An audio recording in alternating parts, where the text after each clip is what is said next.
Yo, halo semuanya, balik lagi ya.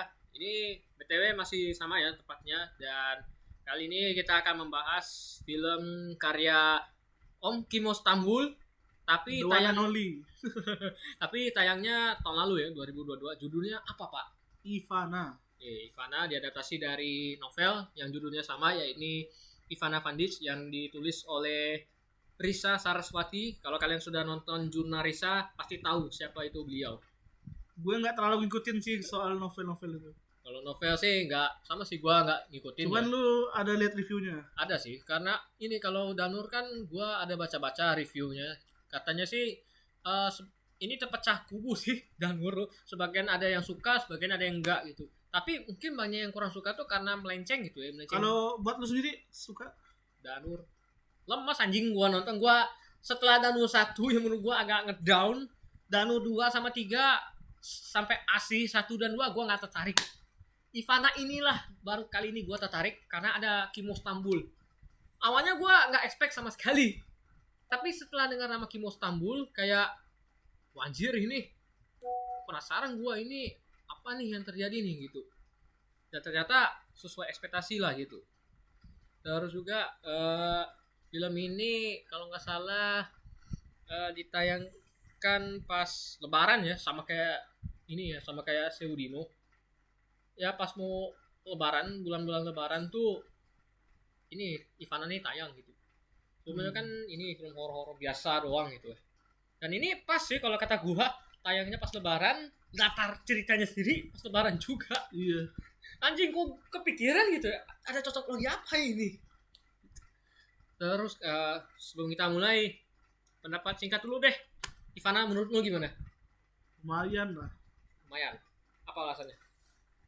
Ya karena seramnya dapat cuy. Si Ivana itu OP cuy. Hantu kok nggak kepala kan? Oh.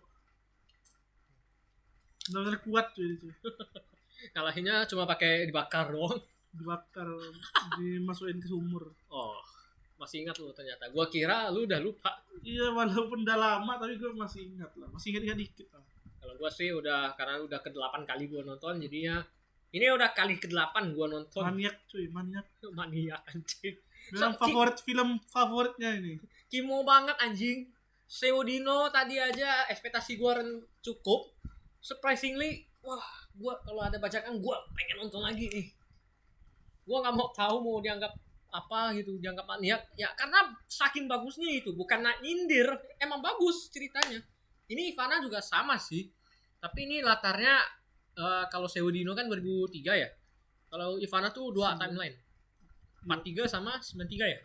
Iya. Oh iya, 43 sama 93. Ini kalau kata gue sih porsinya seimbang sih, walaupun menurut gue ada yang sedikit miss sih. Maksudnya ada sedikit kekurangan, di mana kan namanya kan Ivana, harusnya ya bisa lah kali untuk mengenalkan lebih jauh soal Ivana tuh seperti apa, keluarganya Tapi apa. menurut aku udah benar sih. Iya sih, tapi kayak setidaknya kan bisa kali menceritakan sedikit gitu ya, kayak kenapa keluarganya Ivana itu cinta Indonesia tuh karena apa gitu. Karena kan kita tahu sendiri orang Belanda itu kan benci gitu ya dengan Indonesia. Tapi kalau lahirnya di Indonesia masih sayang dia. Iya sih, tapi kayak apa, Mungkin lahir di Indonesia nih, Ivana. nggak tahu sih, tapi kalau keluarganya sih, kalau dari yang gua baca sedikit, memang cinta Indonesia banget. Sampai anaknya terakhir pun, si adiknya Ivana pun namanya orang Indo anjing, Dimas. Padahal orang Belanda tapi namanya nama orang Indo. Itu tapi karena cinta mereka dengan Indonesia, ini justru jadi bumerang sih. Jadi kayak adiknya mati, dibunuh, maknya sakit, mati, bapaknya bunuh diri, Ivana kepenggal Sama tentara Jepang. waktu itu anjing. Itu anjing sih. Sampai ada bayangannya cuy, keren cuy, walaupun dua latar tapi kayak Nyambung. ya bener. Apalagi ini pas si flashback itu kan kayak mulus anjing. Iya transisi gitu. Mulus banget, kayak gua ngerasa kayak ini si Ambar nih punya kemampuan apa anjing. Tapi ini sih kalau kita tadi kan kita udah bahas nih kelebihan. Kita bahas tadi sama ya kayak di storyline dulu deh. Menurut lu gimana? Lumayan bagus. Lumayan ya. Kenapa? Menegangkan lah, jump scare-nya juga nggak terlalu maksain. Ada pace-nya dulu ya. Iya, ada bertahap lah. Gua juga sama sih. Eh, tapi yang patut diacungi jempol detail sih, kerasa gitu suasana 1943 Tapi 1993. karena aku cuma nonton sekali, belum terlalu relate ya. Dia udah nonton 8 kali. Karena ini gue sempat nonton interviewnya Kimo, ada di YouTube kok. Dia bilang gini, untuk ngeset 1943 tuh nggak gampang sih, terbatas gitu. Tapi walaupun terbatas, tapi kerasa anjir. Karena gue udah nonton film-film dokumentasi kayak Sang Kiai, gue udah nonton. Itu kerasa anjing, padahal film biografi gitu, lawan Jepang gitu kan, cukup melekat gitu, cukup pas gitu. Meskipun ya perlu ya bisa lah ditingkatkan lagi gitu. Tapi ini udah nice gitu. Terus juga apa lagi ya? Kalau soal setan gimana? Wah itu overpower itu. Ivana tuh. Kalau gua sih bukan setan. Kuat. Kalau gua bilang ini bukan setan sih. Ini mah slasher tapi nyamar sebagai setan. Seriusan, dia kalau setan kan biasa nongol muka. Biasa kan jumpscare jreng gitu kan. Setor muka gitu. Kalau Ivana tuh kayak, lu ngerti gak sih kayak silent terror? Tahu. Gak ada suara jumpscare kan, gak ada suara gitu. Tapi kayak, wah, anjing ini kok mencekam gitu. Jadi ini aduh menurut gua sih, aduh Kimo banget sih, ini benar-benar tahu gitu gimana caranya bikin penonton tegang, gak tenang, was-was. Ini nih yang harusnya bikin horornya kayak gini. Kalau Pengabdi Setan kan masih ada suara-suara jumpscare gitu. Kalau ini deh silent gitu, kayak senyap tapi waduh, ada apa nih? Wah, apa yang terjadi nih sebenarnya? Kalau apa lagi ya? Acting gimana? Actingnya bagus. Bagus ya? Tapi efek visualnya sih kayak menurut aku kurang. Visual. Iya pas yang si Ivana tuh jadi abu tuh editannya cuy. Macam editan Marvel cuy. Marvel sekarang turun ya si Jaya. Tahu. Kalau acting sih gue nggak mempermasalahkan ya. Acting gue nggak mempermasalahkan, juara sumpah. Tapi kalau apa ya gue mau bilang ya, untuk siapa ya menurut gue yang paling juara ya di Ivana ya. Susah sih, kalau Seudino kan udah jelas si Della. Ini teh susah anjing, soalnya ada Ivana pun bagus juga. cuma nggak semencekam ini si Della kan kerasa gitu mencekamnya itu. Kalau si Ivana kan kayak setan pada umumnya, tapi ini bagusnya tuh Ivana tuh ada actionnya gitu, jadi nggak setor doang Tapi gitu. karakter utamanya memang kurang menonjol sih menurut aku. Si Ambar Ah, itu karena kurang menonjol. ini terbagi lagi dengan posisinya itu. Tapi memang soalnya setiap pemerannya tuh kayak ada kepentingannya gitu. Dia enggak kayak cuma satu orang doang sih. Memang bagus, lumayan bagus lah. Ada kelebihan ada kekurangannya. Kelebihannya sih posisi karakternya seimbang, Seimbang. tapi kelemahannya Karakter utamanya jadi kurang menonjol. kurang nonjol. Kayak kalau di Seudino kan ini karakter utamanya kan nonjol gitu ya, walaupun ada si Erna, si Dini kan, tapi kelihatan si Sri itu masih megang handle, walaupun ya seperti yang kita bilang tadi separuh awal tuh kayak kayak kurang, tapi pas akhir-akhir dia ke tengah sampai ending baru dia dia megang, berani dah. udah megang handle gitu. Kalau di Ivana kan kayak dia megang handle cuman kayak kurang gitu, ini kayak ada apa gitu, kayak kurang megang kendali gitu. Ini sih apa lagi ya, scoring jangan ditanya sih, aduh scoring nggak kalah seram sih.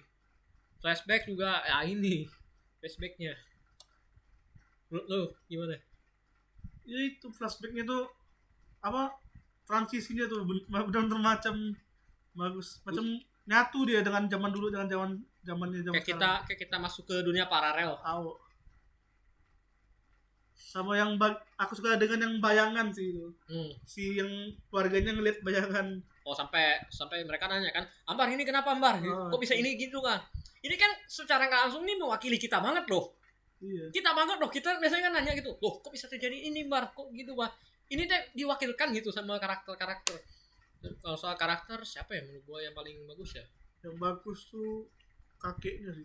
Bapaknya kakeknya. Kakek ya. Oh kakek Farid. Kakek Farid luar biasa sih. Itu bagus. Apa lagi ya? Kalau soal kematian sih yang polisi juga bagus. Oh si Pak Yudi. Tanta Ginting. Ini fact uniknya Tanta Ginting nih mau main film horor tuh bukan karena kemauannya sih, tapi karena dia pengen apa ya, kayak dia tuh sebenarnya nggak suka main film horor karena dia capek gitu. Tapi dia mau main film horor tuh karena ada Kimo Stambul. Kimo Stambul tuh apa sutradara favoritnya gitu. Sebenarnya ini bukan pertama kalinya sih untuk selain Tata Ginting, Kathleen Halderman ini bukan pertama kalinya mereka bekerja sama dengan Kimo Stambul. Sebelumnya untuk Kathleen Halderman si Ambar, dia tuh pernah main di film Dread Out. Sama, sutradaranya juga sama, Kimo Stambul. Terus Tata Ginting perannya di Ratu Ilmu Hitam sebagai temannya si Aryo Bayu. Ini sama sutradaranya. Cuma kan kalau soal penulis kan Ratu Ilmu Hitam ini Joko Anwar tulisnya. Kalau Dread Out tuh Kimo sekaligus ini sutradara sekaligus penulis gitu. Kalau ini deh di Ivana penulisnya KKN Pak. Penulisnya Danur iya, KKN iya anjing. Siapa tuh? Lele Laila. Tapi surprisingly Mbak Lele kayak mau bercerita gitu. Biasanya kan kalau Danur kan langsung jreng gitu, langsung short gitu. Kayak nggak disorot dulu karakternya, nggak dikenalin dulu. Jadi ketika terjadi sesuatu kayak kita bodoh amat anjing. Kalau Ivana menurut lu kematian yang paling aduh, Udah jelas nenek cuy, sumpah. Pas ketemu mayatnya. Nek Ani. Iya. Oh itu anjing. Pas ketemu mayatnya tuh, Pak. Apalagi diwakilkan ya sama si Ambar nangis. Gila. Luar biasa. Ivana tuh ngeri cuy, dia ngincar kepala. Bisa kepala. Padahal kepala doang loh. Tapi kayak tarik gini ya. Kembalikan kepala gitu. Kan kembalikan kepala saya. Kembalikan kepala saya. Apalagi dia ini, apalagi si Agus kan ditarik. Wah gitu. Selalu anjing ini ditarik gini ya. Kayak apa sih, kayak mau kupas kelapa. Ini Sumpah aja, skornya cuy, kok ingat-ingat lagi. skornya luar biasa. Kimo banget. 9/10. Kimo banget sih itu. Seudino juga sama, walaupun Seudino sedikit kasar ya tadi ya, terutama tuh bagian siapa? Bapaknya si Sri. Walaupun mimpi tapi sedikit kasar sih. Tapi setidaknya lebih better lah ketimbang Sangaturi yang kayak mainan. Tahu. Pasti god tuh. Ya kalau Ivana sih apalagi yang gua suka ya. Banyak sih. Kalau setup gimana? Udah pas sih. Setup udah pas. Udah bagus. Apa lagi ya? Cuman ada detail-detail yang kalau dipikir-pikir agak aneh. Soalnya pas bulan puasa tapi kok di meja tuh ada air. Nah itu. Gimana ceritanya? Nah apakah keluarga, apakah orang Disiapin air. Nah jangan bilang mereka ini nggak puasa Pak sebenarnya. Sekalinya mau minum bilang nggak puasa. Si Apa yang disiapin air tuh untuk apa? si Arthur kan anjing, ini jangan bilang keluarganya nggak puasa anjing. Udahlah malam takbiran mereka main putar lagu. Orang Aduh jangan-jangan ada orang puasa nih keluarga. orang murtad anjing. Soalnya kan kalau takbiran kan Allahu Akbar. Malah putar lagu, Putar joget, dansa. dan apa lagu Belanda ya? Iya. Anjing. Tapi memang jujur lagunya bagus sih. Tapi enggak malam takbiran juga dong. Ya karena ini mungkin kan orang kita kan taunya setan nih kalau puasa nih dibelenggu kan. Ini teh malamnya pas gitu. Wah, saatnya gua beraksi nih gitu. Jadi kayak memuaskan hasrat dah gitu. Terus apa lagi ya? Kalau flashback menurut gua sih bisa sih lebih diperbagus lagi gitu ya. Maksudnya kayak ada beberapa bagian yang menurut gua tuh agak bertele-tele, terutama untuk ngejelasin Ivana. Itu cukup bertele-tele sih melalui si kakek Farid tuh. Tapi sebenarnya walaupun bertele-tele bagus karena lengkap itu Tapi menurut informasi. aku udah bagus. Nah, bagus tapi cuman agak bertele-tele Kalau aja. nonton sampai habis kan udah jelas ceritanya. Oh, sebenarnya ini agak bertele-tele sih, cuman setidaknya nggak sampai jenuh gitu ya. Karena gue tertarik kan, gue penasaran nih kehidupan Ivana tuh kayak mana, terutama untuk keluarganya sendiri kan. Mereka kan diceritakan dia ini keluarganya kan cinta dengan Indonesia. Nah ini yang membuat gue tuh tanya apa yang menyebabkan mereka itu cinta sama Indonesia, terutama sama masyarakat pribumi. Yang paling gue kasihan tuh Ivana sih, mati dikhianati anjir sama warga pribumi. Gara-gara Jepang ini kan provokasi kan, provokasi Indonesia itu nyesek anjing. Gua adalah hubungannya sama sejarah ya. Ada emang. Jadi gua kasihan anjing. Baru kali ini gua ngelihat antagonis kasihan anjing di film horor. Sebenarnya kan gua kesal ataupun nggak peduli kan. Ini di Ivana nih kayak gua kasihan anjing. Sama kayak di Seudino gitu ya. Seudino antagonisnya kan si siapa si Della. Tapi gua kasihan anjir karena Della kan sih bilang gadis yang baik. Terus dirasuki sama setan anjing. Setan yang bener-bener setan yang kuat gitu dari santet gitu. Iya. Kalau mau ke jiwa, aduh. Emang ke jiwa kok dikit-dikit lagi seram sumpah hantunya. Seram sih tapi cuma Iya, ibarat tapi kayak mau betul kata kau yang politik itu. Terlalu kental dengan politik. Oh ya, yang korupsi apa segala kan di yang kedua itu nanti kita bahas. Tapi Makujiwa 2 tuh memang kurang. Sih 1-2 tuh kalau yang pertama sih masih bagus sih kalau kata gua. Iya. 1 gua udah nonton dan menurut gua itu cukup lah. Pokoknya kalau ada pembunuhan pasti dia nyiling serengi. Nantilah kita bahas Bangku Jiwa 1 dan 2. Kita gabungkan videonya. Tidak hari ini ya. Iya. Ini kita udah cukup dah 2 review. Ini dua-duanya ditunggangi sama Kimo. Lord Kimo. Dokter horor lah. Iya. Asli dokter horor banget. Karena ini apa ya kalau diingat-ingat Danur kan kualitasnya agak gimana gitu ya. Sama kayak Stranger Simple Man, si KKN tuh anjing kualitasnya, sumpah. Gua rasa kayak malas nontonnya itu kedua kali. Kalau Seudino gua tunggu lagi bacakan. Gua pengen nonton lagi asli. Gua mau perhatiin lebih detail lagi gitu. Tapi ini kan berarti gua nganggap diri gua tuh bisa bikin film. Kalau gua niat, insya Allah gua bikin. Asal ada budget, orangnya solid, itu udah pas. BTW dia suka nulis cerita guys. Oh, pemula sih. Ketika pemula sih. Nulis pemula, tapi berkat ini juga gue bisa tahu bagaimana cara bikin cerita yang bagus gitu. Oke, tutup dulu deh langsung. Ini kayaknya lebih cepet deh ketimbang Seudino. Karena bingung kita mau bahas apa lagi. Ya. Kalau Seudino kan tadi kita sampai lama kan kita bahas. Karena baru nonton. Lebih lama. Kalau Ivana kan mungkin kita agak lupa-lupa gitu ya. Oke, nutup dulu deh. Lu gimana? Ivana, secara keseluruhan dari secara keseluruhan memuaskan. Wajib nonton ya. Kalau gua sama memuaskan dan ini kalau lu mau nyari film yang berbeda dari bagi penggemar Danur yang pengen nonton yang berbeda, nonton Ivana. Asli, Ivana juara banget. Lebih bagus dari Danur. Danur gua agak let down anjing nontonnya. Gua enggak tertarik sama sekali. Ivana seriusan juara banget. Tapi kalau untuk list film-film Kimo yang solo ya, nggak digabung sama Timo yang kayak Rumah Darah, Headshot Killers tuh, ini masih solo ya. Kan ada film Dread Out. Dread Out dulu, abis itu Ratu Ilmu Hitam, terus apa lagi? Ivana, Jalan Sampai Kalah sama Seudino. Ivana masuk ke nomor 3 gua. Kalau nomor 2 apa? Seudino. Satu Ratu Ilmu Hitam. Oh, aku belum nonton tuh. Ratu Ilmu Hitam nonton deh.